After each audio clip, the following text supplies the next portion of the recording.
Hello.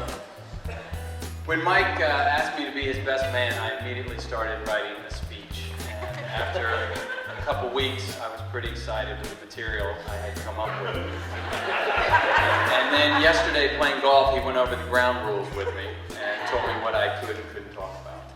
And what topics, what stories I couldn't tell. So I did a little editing. And in conclusion,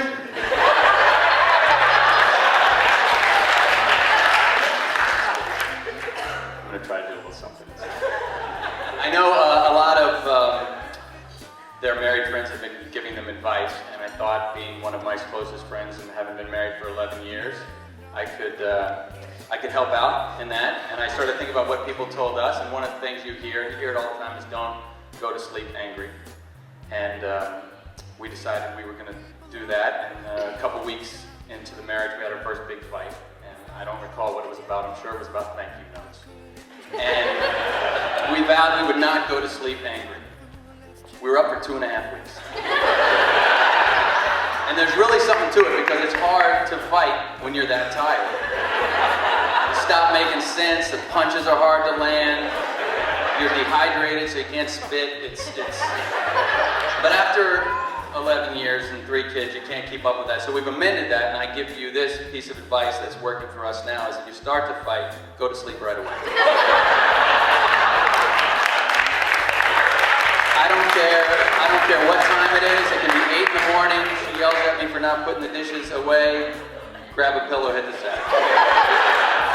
By the time I wake up, dishes are done. She's forgotten all about it. I met Mike when we were in the 10th grade. It was New Year's Eve, and we had both gone to a New Year's Eve party in different cars with different people, and we kind of staggered towards each other in the street and struck up a conversation, and before we knew it, everybody was gone, and it was just us, and we didn't know what house the party was in. So we just kind of stood there for a little bit until we saw some people going into the back of a house, and we went in and we went downstairs, and we quickly realized we were in the wrong house, and we were surrounded by 25 8th grade girls who were fascinated with the fact that we had beer. And Mike thought we should leave. I thought we should mingle. So being my new good friend, he stuck with me.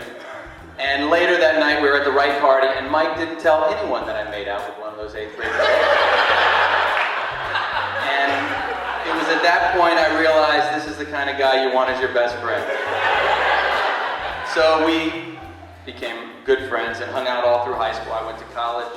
I went to Los Angeles, but we remained close throughout all that. And then eventually he moved to Los Angeles, where we get to see each other and work together every day.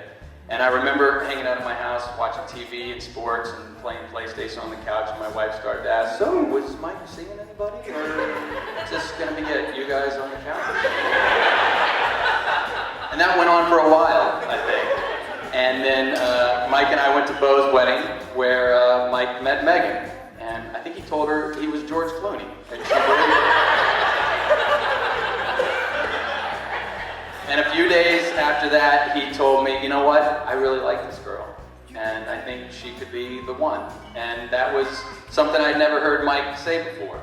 And it was exciting. It was exciting for him. It was exciting for me. And it was exciting for, I think, the person most invested in you finding someone, my wife. Because as soon as I told her you were serious about something, I could see the wheels turn. We could have dinner with her. We could go on vacation with her. She could stand in the other room with me and roll our eyes at these guys. And so then every week, what's going on with Mike and Megan? What's going on with Mike and Megan? I said, I'm not sure. Are they still seeing each other? Well, yeah, they're still seeing each other, but she lives on the other side of the country. Well, is he still serious about it? Yeah, he's still. I think so. I don't talk. You didn't talk. Why didn't you talk to me? But the truth is, I knew that he was serious about her, and I knew that he knew that she was the best thing that ever happened to him. And I just didn't want to get my wife's hopes up. Because I didn't know what Megan was thinking on the other side of the country. And at the rehearsal dinner last night, there were some few toasts, and they were very nice. And I heard some of Megan's friends talk about Megan's high standards in men, and how they were thrilled that she had met someone in Mike who met these high standards. And I started thinking that either these women haven't met Mike, Or the term high standards doesn't mean the same thing in North Carolina that it means in the rest of the country. But then I thought, it doesn't matter. It doesn't matter if Mike has fooled her into the fact that he's a decent human being. And it doesn't matter if she's lowered her standards so low that Mike is a catch. The important thing is my wife's gonna have a friend. So Megan, I want to thank you for making our family of 3 complete. And in all seriousness, we don't have any relatives in California, and we do consider Mike family. And we love him, and we now welcome you into our family.